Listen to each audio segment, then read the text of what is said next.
ladies and gentlemen, I am Charlie Hawkins. I'm from Alter Confusion, independent video game news review website based here in Atlanta, Georgia. I am going to be your moderator. Your true people of this panel are... Hi, Kurt Hartung. I'm a senior programmer at Tripwire Interactive. I do, well, programming stuff. I am on this side. In this corner, we have the programmer who generates the bugs. And the opposite of that, I'm the QA lead at Wardrum Studios. I am also an associate producer and an audio designer, but today we'll be talking about my QA responsibilities. And as he said, I am the opposite end of the spectrum. I find the issues he sometimes creates.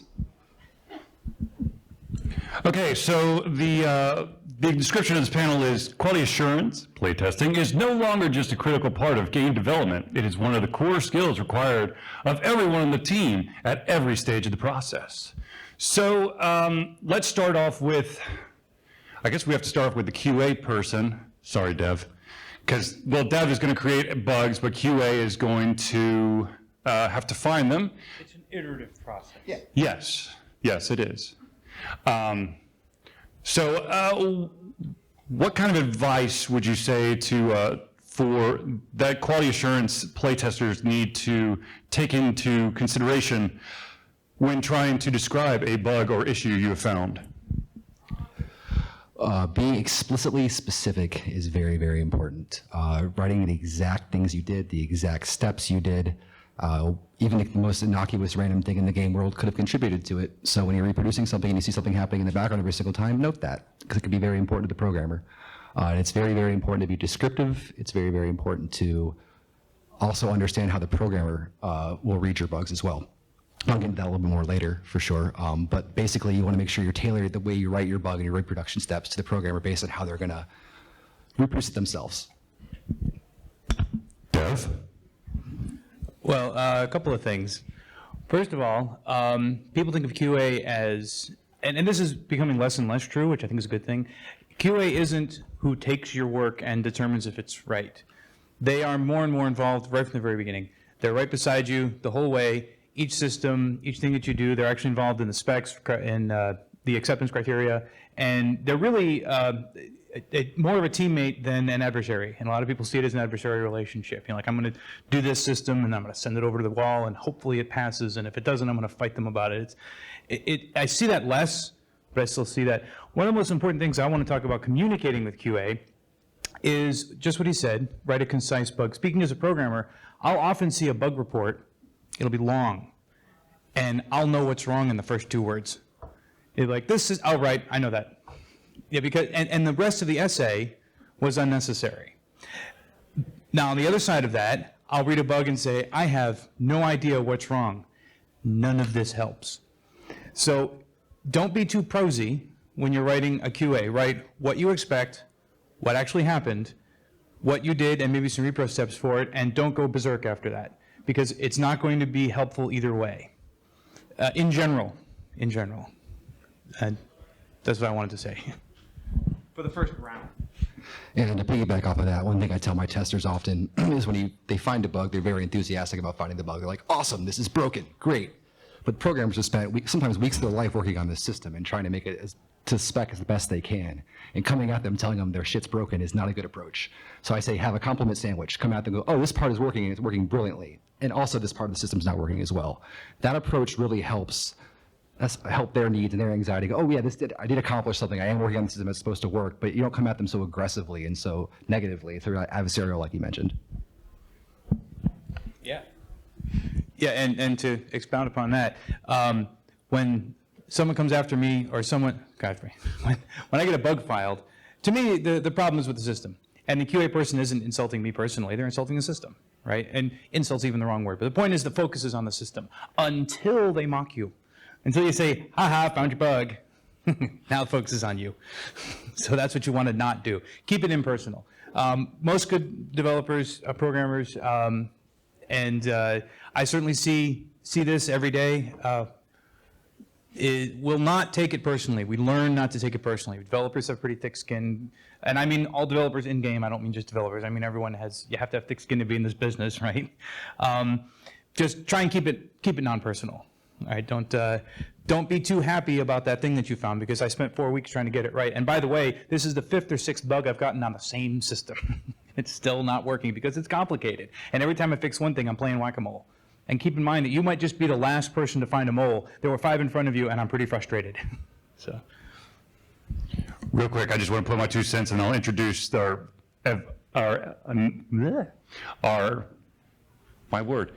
additional panelist. Good Lord. As he stated, sometimes people are finding, just like bug after bug after bug, and the developer's going to get a little ticked off. As much as you feel like you're an amazing person, as he said, don't make it personal. It really, that's huge, because, well, if you're an indie developer, that might spell disaster. You might, I don't know, decide stop making games, period. I can think of one developer in particular who let it get underneath their skin because their skin was not as thick as they thought it was. So be nice, be concise. They probably know that there's issues. You don't have to rub it in. All right, so our other panelist is... Hey guys, so sorry I was late. I was out there running around and I completely forgot I was supposed to be in the room. So my name is Ron Jones. I'm not exactly sure like how in depth everybody else went, but I'm a indie developer. I'm also the organizer of the Indie Cluster, which is taking up like half of the expo hall out there. It's a organization of indie devs, mainly here locally and whatnot. And I'm also a QA tester at Tripwire Interactive.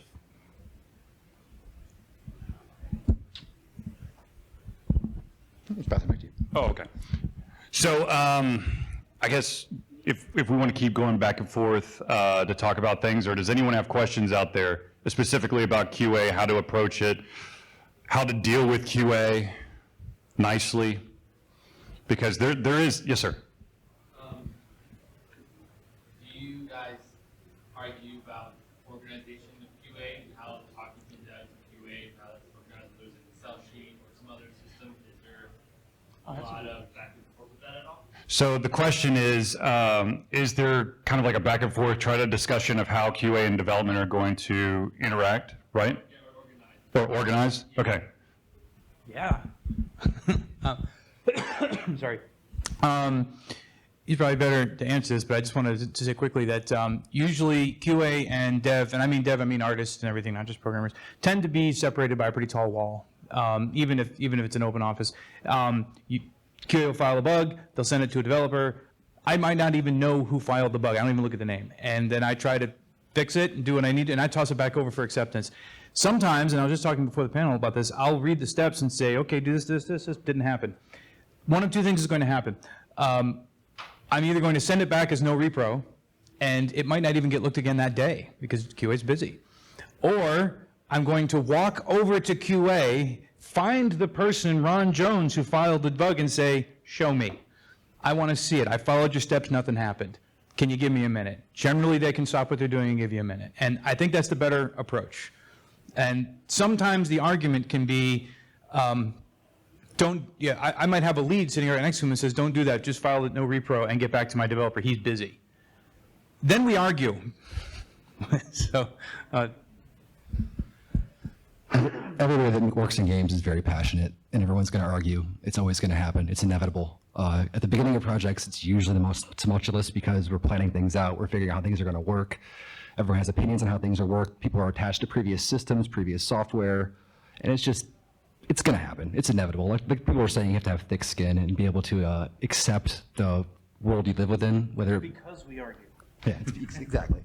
But the most important thing, I'm very lucky in the regard that I have full purview over the systems we use. We use Slack now. We've used Zoho in the past. And my team pretty much runs the plan. I give them the run. If there's my bosses or an executive person in the company wants me to change something, I'm happy to change it for them. If I miss something that needs to be tested. But for the most part, what I'm testing is what everybody else wants to be tested too, because we have certain milestones we need to meet. So we're testing things within that milestone. So we're all pretty much on the same page of what needs to be tested, but how that is tested is thankfully up to me. And for the most part, the programmers and artists don't have any problem with us. Yeah, I guess there's not much more I can add. I think that I've only been in QA for a year and a half, but I honestly am surprised how much power I might feel like I have, only because I can, just might see something and just write it up, and it's kind of up to me if it's okay or not. Or, it's devs or productions, I guess their responsibility to say if it's important enough or not to ship the game with it still in there. But, if I see something, if I feel like something needs to be said, I still have that power to kind of, hey, this is garbage, like redo it, you know what I'm saying? It's up to them if they do redo it, but I can at least say that, right? I guess that's the interesting part about that particular role. I guess I could chime in as far as from the indie side of it. What I always encourage devs to make sure that they do is to engage with whoever's playing their game. So like all the devs out there right now, one of the primary reasons why we like to do these shows is to get feedback right then and there, because that's kind of part of the QA process, being able to have somebody that is going through your game right there, watching them without saying anything, or trying to see if they can get through the game without your input. And if they have an issue or if they bring something up, to kind of have that back and forth. Hopefully it's nice and respectful and everything like that. You don't want to curse somebody out that's playing your game. But that offers like a really unique kind of perspective when it comes to the development process, I think. And hopefully after that you get a new fan, so.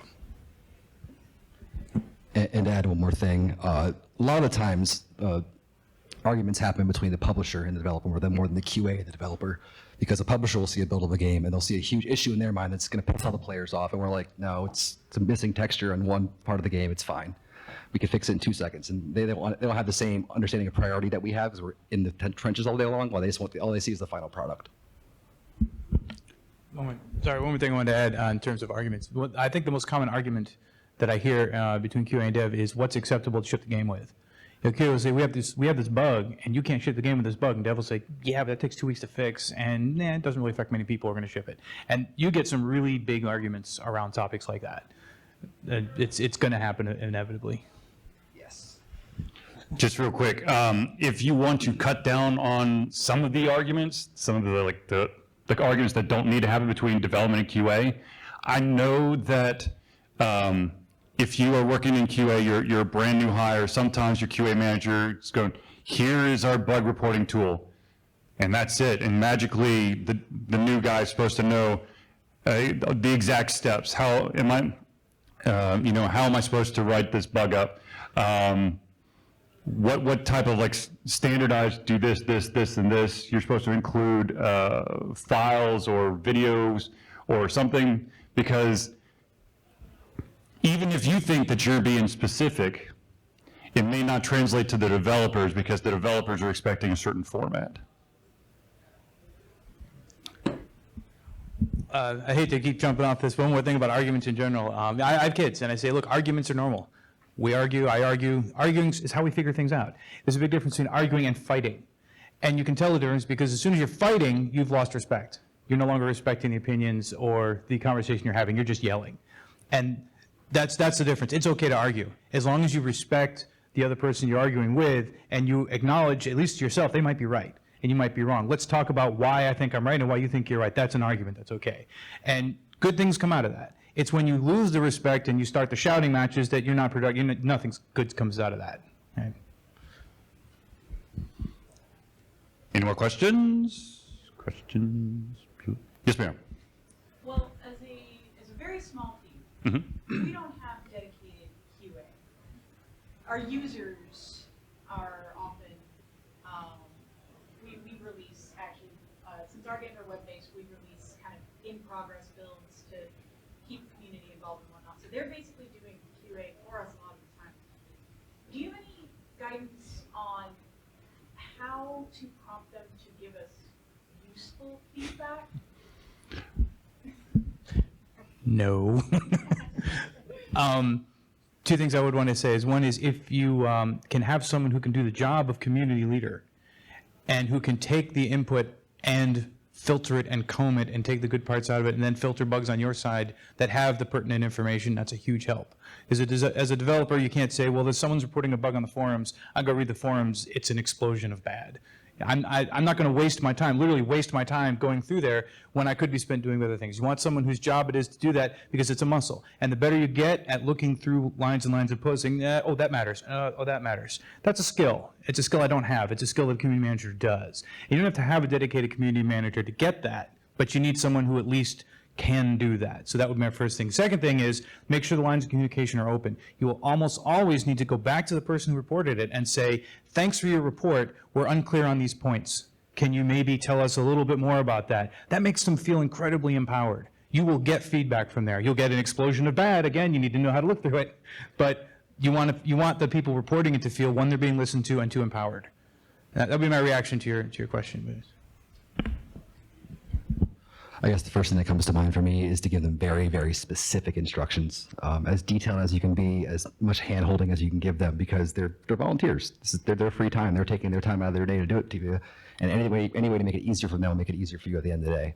And as you mentioned, stepping up to more of a lead role among the community might be something that can benefit you as well. Finding someone that you think can lead the other testers as well. Maybe they're giving an honorary credit on the game that, in my opinion, helps a lot of fans out. They feel like they're contributing to the team. They've actually a part of the credits. They've earned it, you know. And testing is a lot of work, so they arguably would deserve that. Yeah. Yeah, I think those are like really good ideas. You know, like you said, it's kind of working with limited resources and everything like that. So, you know, you as a developer need that feedback. You know, it's vital and whatnot, and you want to kind of ask the questions to the people playing your game the most, right? I think that definitely the community manager that Kurt mentioned is probably like a really important, I guess, answer to that. Definitely something that can definitely help, even if it's somebody of the community. I think that, I don't know whether you have like open betas or any kind of like community events or anything like that, maybe like shout outs or something on social media, something like that can kind of, I guess, rile them up or direct whatever kind of feedback that you might get. I've seen devs have like surveys that people can fill out, whether it's like multiple choice, so they have to kind of answer, this is like on a scale from 1 to 5, or not just like so open-ended where like, what would you change about it, or what would you what did you hate about it? That's kind of like an open-end. You can have those questions, but also have ones that are very specific to what you need from the game. Maybe. This guy too hard to kill. Right. Or do you think that this boss could use an extra weapon or something a little bit more specific, right? I think something like that might be able to help you out a little bit more, and even like was mentioned earlier, as far as having like community, some kind of I guess community engagement routine to let them feel like they're a part of the game. I think that's a pretty cool idea. And I'm not sure what your build process is and how you deliver things, but you can always kind of drip feed the content out. Like if you're getting too much content at once, they'll get distracted and lost in the woods. But if you give them one system to test and nothing else, and it's only one brand new thing, they'll hit it hard because it's something new, it's something brand new. It's awesome, it's fun. But you keep giving them a lot of the same things, you give them too much content at once, they can get lost in the woods and won't be able to actually focus on what they want to test. So if you can drip feed it out a bit at a time, you might have more of a focused approach. I totally agree with the community manager thing. I like to call it the translator, because you could tell them, we hope that you find issues in our game, and please submit them. It's awesome. We want your support. But if you get too specific exactly how you want things, then there are going to be certain people who may not have the communication skills that are required to give you exactly what you're looking for, because everyone's got a little bit of a different perspective. Surveys definitely are huge, because it makes the gamer, it kind of drives the gamer into the mindset you're looking for. And also, even if it isn't a bug issue, but just constantly have like like a spotlight on your stuff, on your website and stuff, mentioning, thanks to the community for finding this or that, so that there is some positive feedback on, oh, there is this interaction between the developer and the community, and that will actually drive more people to want to, help. Yeah. And one more thing the community manager gives you is it gives the community a feeling that someone on your team is on their side. You know what an ombudsman is? That's kind of the same thing. And because of that, and we have that guy at Tripwire. If you have some feature that's hurting the community, Jared is going to come haunt your desk if he knows you're the one who did it. And he tells the community that, not in so many words perhaps, but they know someone is on their side, because they know essentially what's going on. We're developing a game because we want their money. We want to develop a good game, so they want to give it to us, and we want everyone to be happy, right? But ultimately, at the end of the day, that's what's going on. And it feels nice to have someone whose job it is in your company or in your organization really isn't that explicitly. It's like, we want to make sure you get a good experience, and if it's not incredibly profitable, that's kind of okay to me, because I want to make sure everything's cool with you. Having that person gives the community someone to go to and talk to that I think will listen. And it's important for that person to communicate back. As I said, keep the lines of communication open. If you feel like your reports are going into a big black hole, you'll stop sending them. Questions? So I thought I saw another hand. Yes. Yeah, I was just curious. It doesn't happen often, but I still get students who are looking at post-grad to start their foot in the industry through QA. So, do you have advice on how they can I want to talk to you. Yes. No. Last year, were you at Siege last year? All right. There is a popular, I don't know how this happened. I can theorize that the way into the games industry is through QA, because that's the unqualified, easy thing for people to do. And it can feel that way. And it's not that it's completely untrue, but I would much rather have someone in QA. Sorry, you look at No. All right. Sorry.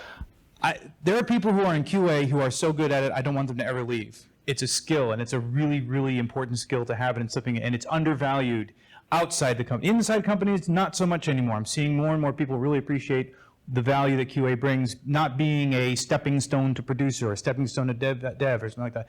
If you want to be you want to be in the games industry, and you know what you want to do, and you think, I want to do this, but I guess I have to start in QA. That's not bad, but be upfront about that.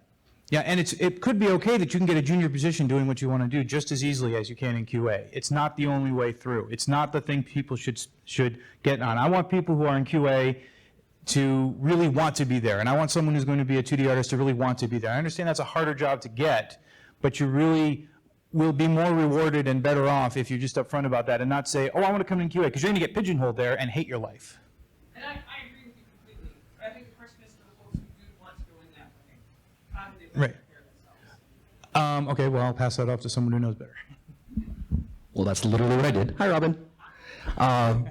A lot of it's just passion. As you know, I'm incredibly passionate and a lot of drive. I must have applied for jobs for 6 months straight, every day, 8 hours a day, until I got the opportunity at Wardrum. And then when I got the opportunity at Wardrum, I worked harder than I ever had in my entire life. And that's pretty much what you have to do at QA to kind of prove yourself with the company, because QA are a dime a dozen. There's a billion people out in the world that want to do what we do because we work in an awesome industry. But showing that you have hard work, showing that you're willing to do anything for the team, whether it be working on content management, more monotonous kind of tasks, any way you can step up, make yourself indispensable, you become a part of that team and more than just QA. That's what I did. I'm very, very lucky, and I know that for sure, but there's definitely a path there. I think as long as anyone really has the drive and they really want to work in this industry and they really want to contribute, you can do it. There isn't a clear set of answers to how to do that, but I know every tester I've interviewed and hired has had drive, has had that inspiration to want to be a part of games.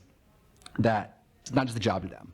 And he's right. If you come to QA as just being a job that you're just coming from 9 to 5 to get paid at or to move on to somewhere else, it's not going to really mesh well. But if you're passionate about the job, you care about the game, and you know you're making the game better, as he mentioned, you're going to love what you do, and you're going to find a career there. And there are many careers in QA as well. Of being a lead, from being a technical QA lead, or being a content QA lead. There's more than one way to path into it. So yes, it's the traditional tried and true way to get into games, but passion will always win, I think. Yeah, I definitely agree with that. I think that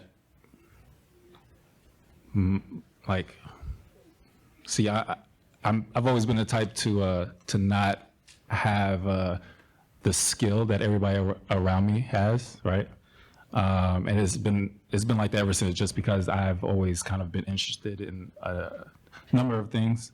So I've kind of like piece my time to, the things that make sense in my life, I guess.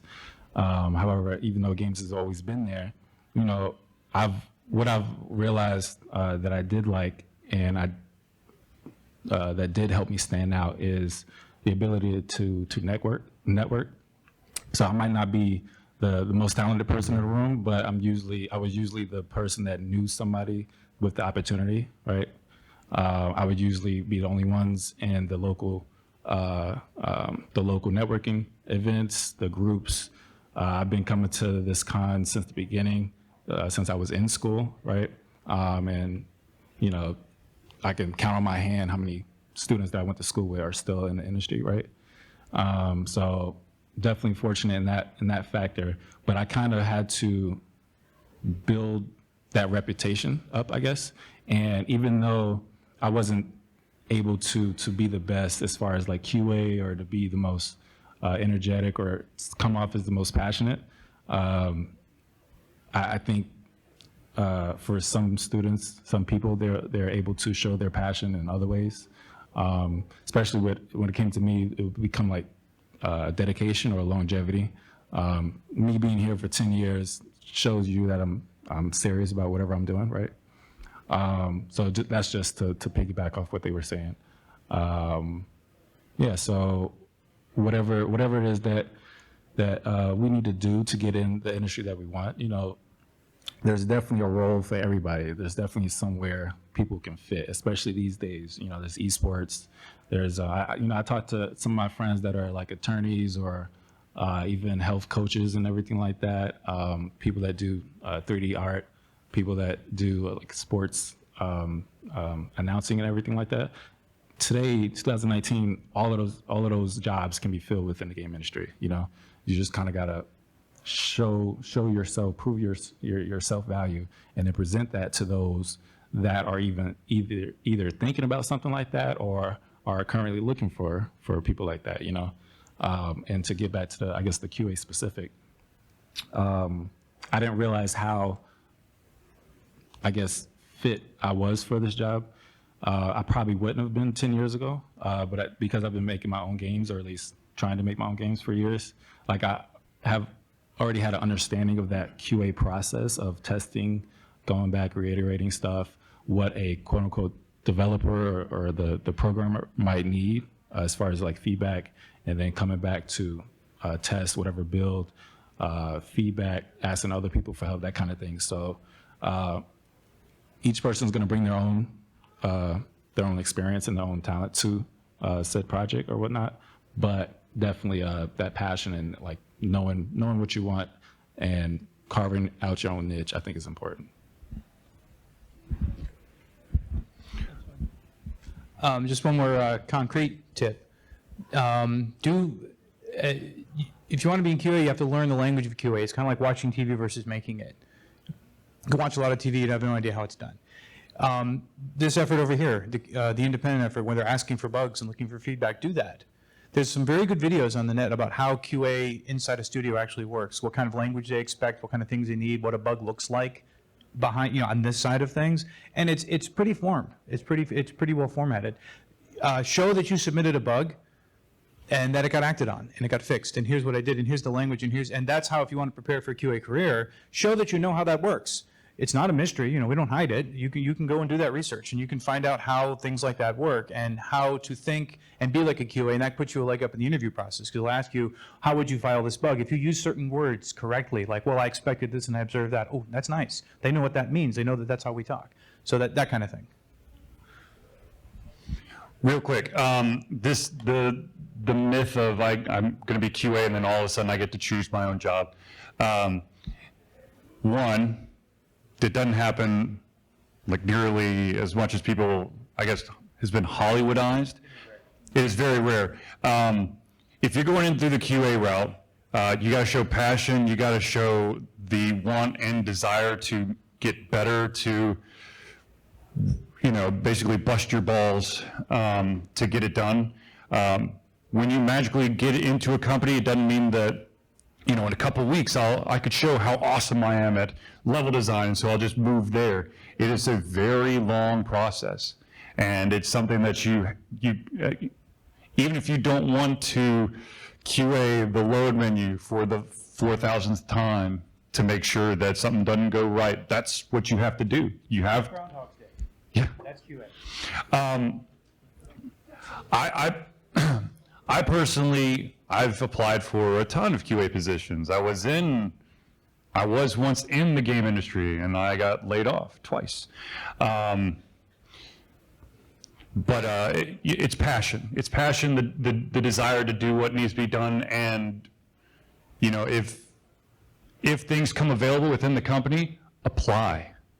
No one's going to go, hey, by the way, we think you're awesome at this. You should apply this job.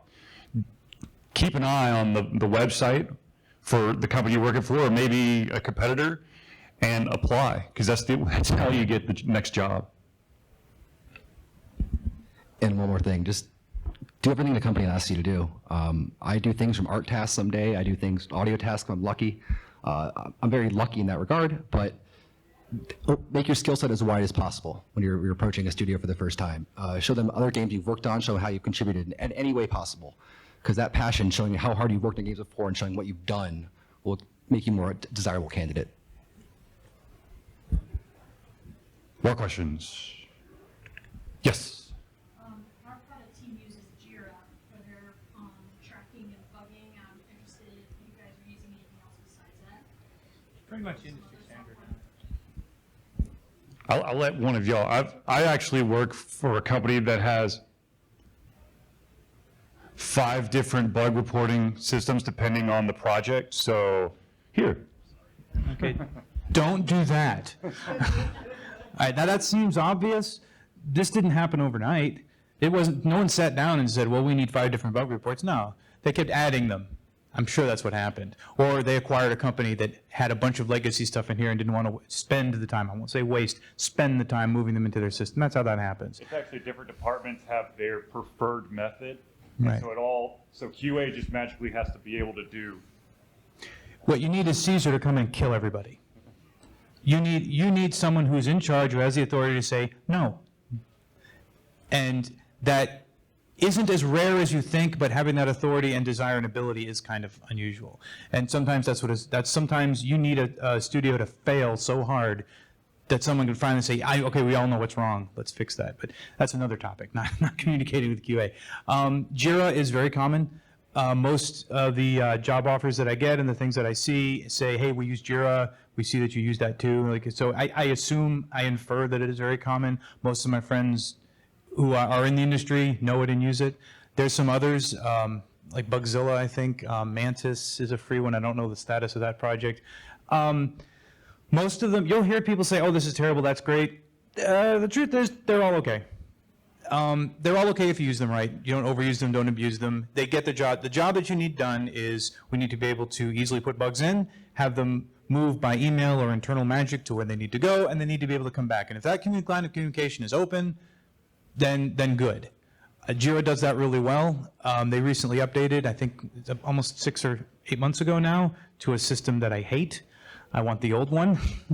But you want to be careful. Programmers have this problem a lot where you have a huge option of things that you can do, and so you feel like you should do them all, and you might not. Maybe you should just use this feature and that feature. So don't saturate yourself with 15 layers of, is it acceptable, critical, blocker, bug, major, minor, cosmetic. Maybe you just need 3 of those. So don't overcomplicate things. Grow as you need. Don't try to anticipate too hard. I mean, that's what experience is. So I hope it helps. We use Jira now predominantly at Wardrum. I love Jira because you can customize things from bug classifications to bug severities, and you can tag things. It's a really good workflow for everybody in the development team because it just makes sense the way it all looks visually. We've used Zoho in the past, which is more of a web-based solution, which was okay. I mean, it had its issues, but it was just cheaper, so that's why we're using that. when we work with the publisher, they have their own internal bug tracking software we use with them. So that's not available to the public, unfortunately. But if I had to pick a software for my own team, it would always be Jira. Just because of the level of customization you can add to it, the things you can do, the way it's responsive, the way you can set up milestones. It just makes the most sense, conducively to game development. Yeah, we definitely use Jira at Tripwire. I've seen teams use, like smaller teams, obviously use Excel, use Trello, just use a Word doc or a text, but it, as was mentioned before, you kind of have to use what works for you, what fits. And I guess to Kurt's point, you don't want to overcomplicate things, because that's definitely, you don't want the problems of your game to be your production. And I guess I could speak a lot about that, because last month I've mainly worked on the games at Tripwire that are developed by third-party studios.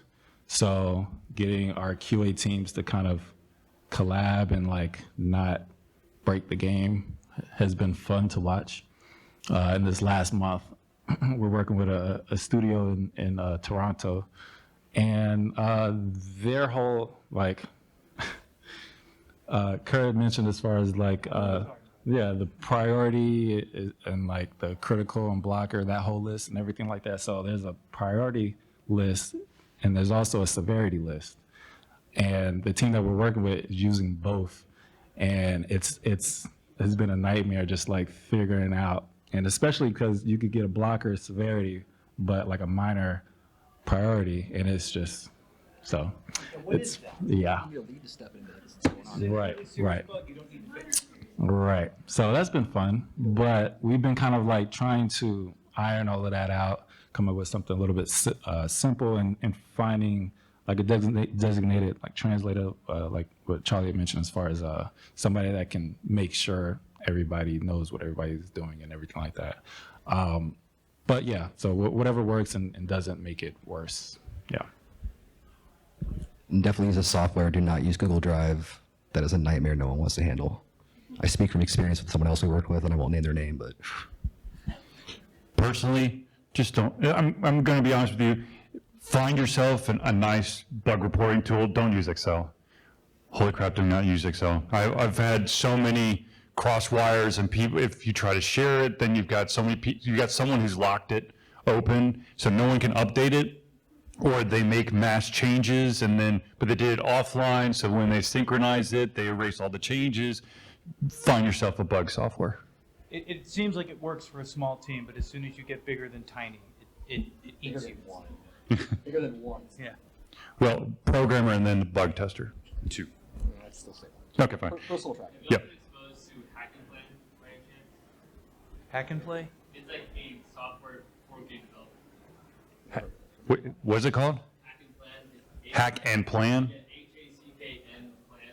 I'll check it out. I heard it, sure. Good software just for game development. Is it two or just? It's both involved too. I just started for my own small games. I got people from in this industry. Sure. Never heard of it. Yeah, sure. Yep. Try anything. Other questions? Yeah, because we're so packed and we just got people who are. Questions? Yes. So, on our product team, we mix our bugs in with our sprints. So we're Sure. in development sprint. I'm curious if that's something you guys do, or you have separate sprints just for bugs. Yes and yes. If the bug is big enough and serious enough, it's going to take a lot of time, and the developer knows that, and that's kind of dicey. When you say, what's wrong? You're, I don't know. How long is it going to take to do? A billion years? I don't know. I don't know means I don't know, right? But if you do know, if it's something like, well, these textures are wrong, and that's indicative of a system that needs to be reworked, oh yeah, that's going to take about 5 days. That'll be put into the sprint, right? Or if it's a spike or something, it needs to be put into the sprint, yes. And there are also hardening sprints, we call them, where you do nothing this sprint except fix bugs. Feature locked, content locked, for at least that sprint. Maybe you'll open it back up again. Generally, you don't. But and then you have a sprint that is just hardening. So yes and yes, it would be my answer. Yeah, we do a little bit of both as well. When we build a sprint out, if there's like a milestone or an item within that sprint has bugs on it, those bugs will go into that sprint. But if you find an issue that's not isolated, to say something random in the game we didn't find, we're working on this before, that'll go into what we call our backlog. We have a whole backlog of issues that we kind of just handle, and every milestone we pull a few backlog issues up to the front to fix to kind of keep things, handled. But for the most part, issues that are reported are things that will be worked on or new for that milestone itself. But there's, like you said, it's yes and yes. There's always exceptions. Sometimes a boss will see a bug. How is this bug had not gotten fixed yet? Because we didn't think it was priority. He sees a different priority than we do, so it'll get fixed. You never know. But for the most part, we tie things to the milestones and the task of the milestones pretty closely.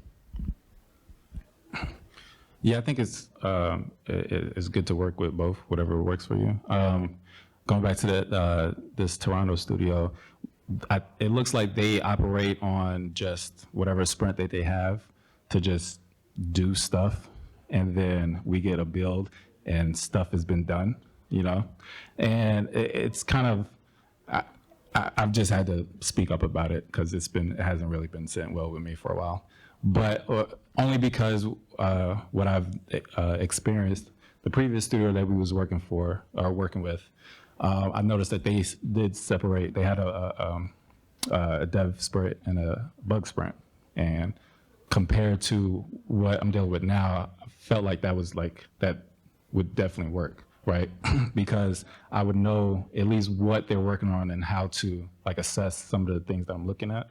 As far as the things that I might have wrote up or what have you, I know that they're not going to be adding anything into the game. I know they're just going to be fixing what's already broken because things keep breaking, So every build is like, okay, I don't know, it feels like I know stuff is getting done, but it doesn't feel like it's going nowhere because stuff keeps breaking, So to me, it feels like it'll help if we kind of separate the sprints out.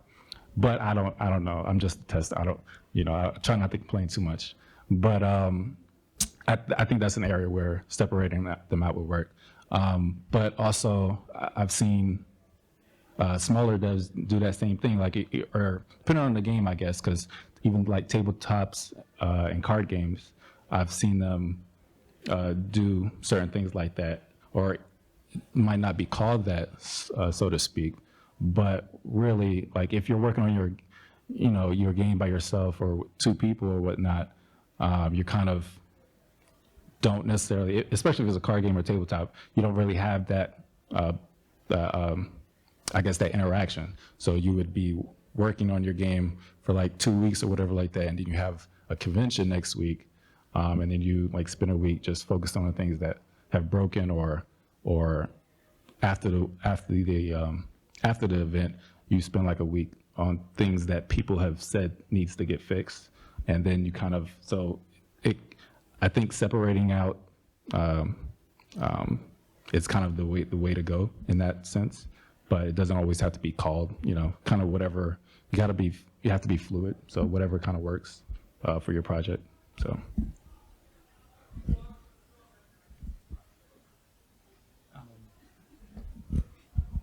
I wanted to say something about writing bugs in general. As a QA, we're talking about interfacing with a QA tester. One thing I wanted to mention is you are writing for basically a third grade level. As a developer, when I get a bug to me and it says, first turn your computer on and then run the game, I'm not insulted by that. I'm like, oh, okay, right, turn on. That's okay with me. Now, you can go too far, obviously, but you'd be surprised how not too far you can go. I like pedantic steps because what was I just doing? I was just on a completely different system. Maybe I wrote this system 2 months ago. I don't remember it. I'm going to have to load it into my mind. I'm going to have to think, what is it? And what I really appreciate is do exactly this, go here. You can't say attack the shark and notice that it goes wrong. Well, how? With what? From where? In what level? This all matters. What I really want is load this specific level by typing this command. I might not know them all the way QA works with them every day. Type this exact command. Load this. Go here. Go to these coordinates. Do this. Hit this. Watch that this happens when I expected this. Oh, I love those kinds of bugs. Those are repro steps. I shouldn't say I like those bugs. I think those are repro steps. So I just wanted to mention if you are on the side of QA writing the bugs, please write them like that. We aren't insulted. We appreciate it. There's nothing like getting a bug that basically says, the game broke in this level. I've gotten that bug. I would scold my testers if they did that and make them rewrite the bug. But I would help them rewrite the bug so it wouldn't happen again. One big piece of advice I would give you if you're in QA and you want to make a career out of it is you have to approach every person in the team differently. If you find an art bug, you have to communicate with the art lead differently than an artist on the team. A lead programmer differently than a regular programmer on the team. Programmers can be different, a dime a dozen. The way the brain works is different than the way the tester brain works. So you have to approach everybody very specifically. Some people need to be shown the bug, an actual person watch it happen. Some people, like he said, give a few steps, it's all he needs. See a few words, it's all he needs. But some people need to be called down, laboriously explained over and over. But you just kind of have to put up with that because every person is very different. We're all unique, special snowflakes at the end of the day. And we all have to kind of cater to those needs. And to become really successful in QA, you have to know people's personality traits and know how they respond, know how they listen to people. Because if they're not listening to you, they're never going to fix the bug. Or they can fix something else completely random that they thought you were talking to them about when they're really trying to get this fixed, something else fixed in general. Was there a question? No, Oh, okay. Okay, I just wanted to make sure. I don't want to just go off on a tangent or whatnot. But yeah, I agree with everything that was said. Yeah. Yeah, if you're a developer, Right. Just one thing I'd say. Exactly what he said. If you're a developer, the QA gets to know you. And they get to know two things about you. One, how you like what kind of information, what level of information you're prepared to accept, and what you can figure the bug out. And two, the likelihood that when you say a bug is fixed, it actually is fixed. And believe me, there's a whole spectrum. They get to know, one person sends the bug back and they go, yeah, sure, this is only the first round. We're going to have to send it back 3 or 4 times because what they did is they changed the spelling of a word and again, thought it was fixed and sent it back or something. And other developers will get it and they'll say, this is fixed, and they'll say, oh, yep, probably is. We'll smoke test it later, low priority, because we know that this guy or girl gets the job done, right? And they get to know that, they really do, and it matters. You want to be the second one, by the way. And there's a third type that's very rare. In fact, I only know one guy who did this, and it was the bug would come back as fixed, and he'd just delete the feature. Not every time, but he got a reputation for that. It's like, there's a bug in this system. Nope, no system. What system? Yeah. I think I'm not exactly sure how many people in the room are like have their own studio or project or trying to get into the QA side of things, but I have apparently have been growing this much appreciation for the QA role because it's probably one of the most important aspects of the game development process, right? Even what I was mentioning before, as far as some of those guys out there getting just feedback on their game and whatnot. One of the things I guess I've realized about the industry, compared to how young it is, compared to like the film industry or the audio music or whatnot, we're still pretty young, and a lot of our veterans have came from like computer engineering or from other types of fields, right? And me going to school for games, I've kind of been, I guess, direct. I wouldn't say I know more than anybody, obviously, but we've kind of at least been directed on, okay, these are design techniques. These are things that, are acceptable in the game. These are things that people expect from you, that kind of thing. So I think this wave of students, people have kind of learned how to think about certain things, right?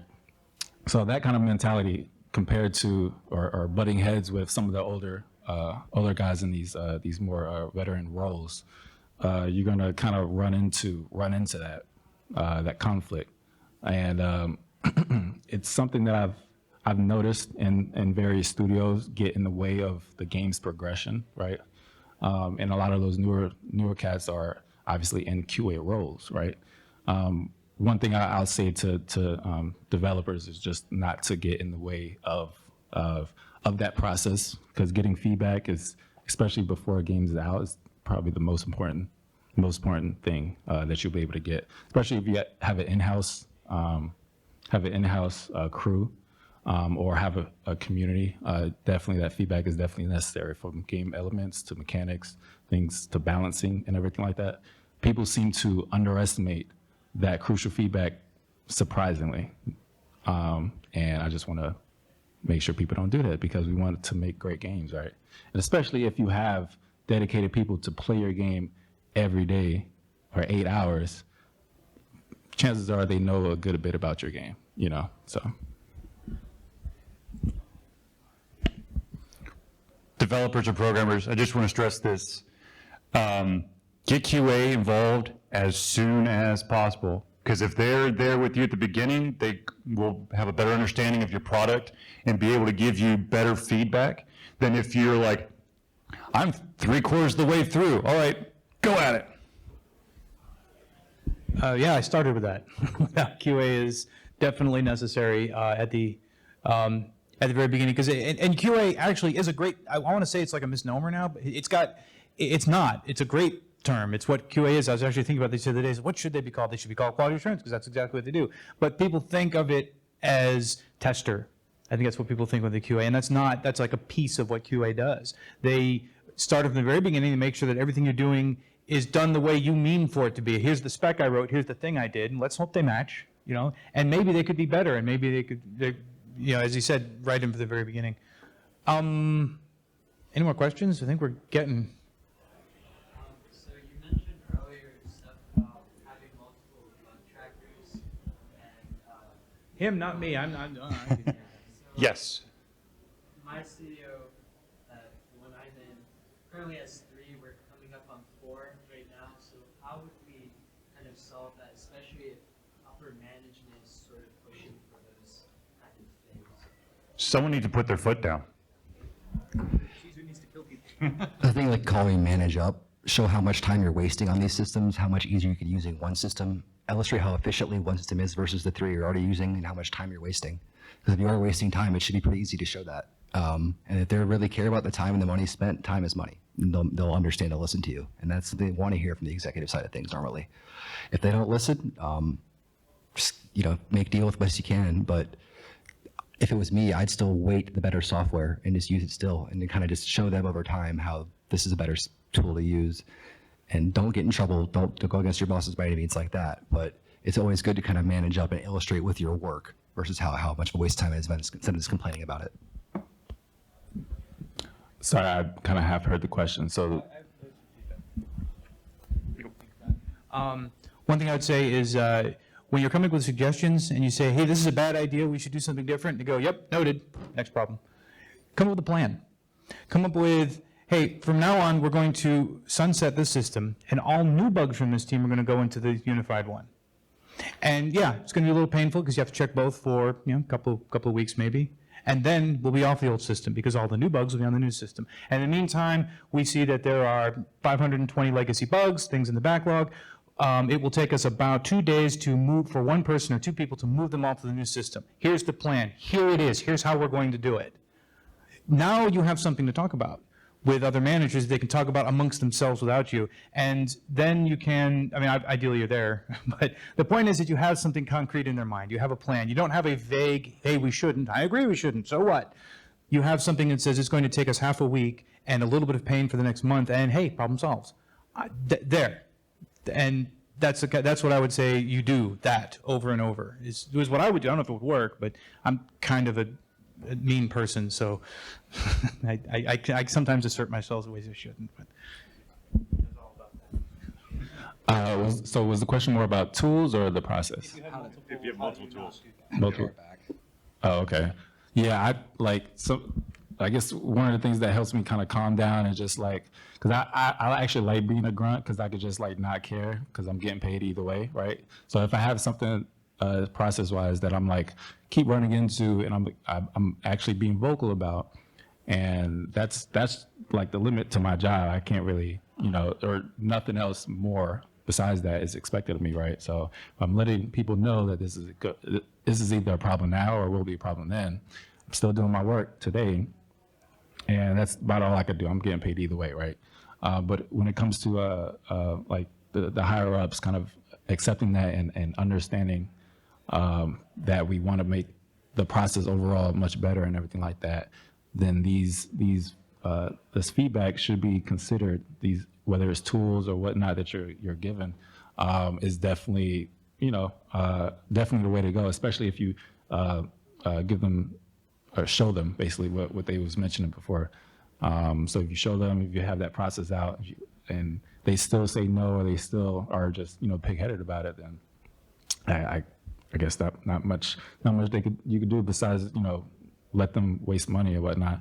I will say that Tripwire seems to be pretty good about that, because I think the higher ups know that we're still a growing company, right? So what I've at least noticed about like my leads, they have a lot of experience from, say, like from Epic, from other studios and whatnot, and they've actually been the crucial parts of those teams, seen how those systems are run, brought it back here to Tripwire, and then kind of, showed people about it, or showed people things, told people about it kind of thing, and worked it into the system to now we're onboarding all of our new staff or new QA, that process, right? So that's kind of I guess an example of how this system kind of works. If if we talk about it, it works, and you have the experience, you have more experience than some of the other people with that, right? So if you show it works, then it'll work. Real quick, the easiest way to do it is, if these tools aren't free, find out how much they cost and bring it up to upper management. The weird and crazy thing is, upper management may not know that they're spending thousands upon thousands of dollars on 4 different tools, which is what I run into, but unfortunately, all the upper management are different departments, and they're like, no, we do it this way. So I deal with 6 or 5 or whatever. Is it to 12? I mean, to 1? Yeah. So I think we've wrapped up, guys. So thank you for tuning in. Thank you for attending the panel. Does anyone say any goodbyes? Just real quick, I'm going to be here for another at least hour or two around on the floor. If you want to talk with me, that's why I'm here. So please do. Once again, I'm here representing Wardroom Studios. We have a booth out next to the fountain out there. Come check us out. We're recruiting artists and programmers right now. So if you're looking for a job, we might have a place for you here in Gainesville, Florida. Cool. And I am also out there, actually right next to your booth, I believe, showing off one of my games, but mainly just representing the indie cluster and all of our other indies that we have out there. Definitely make sure you go around, play everybody, and give helpful feedback. Be a part of that good process that we was talking about. And yeah, you guys enjoy the rest of the con.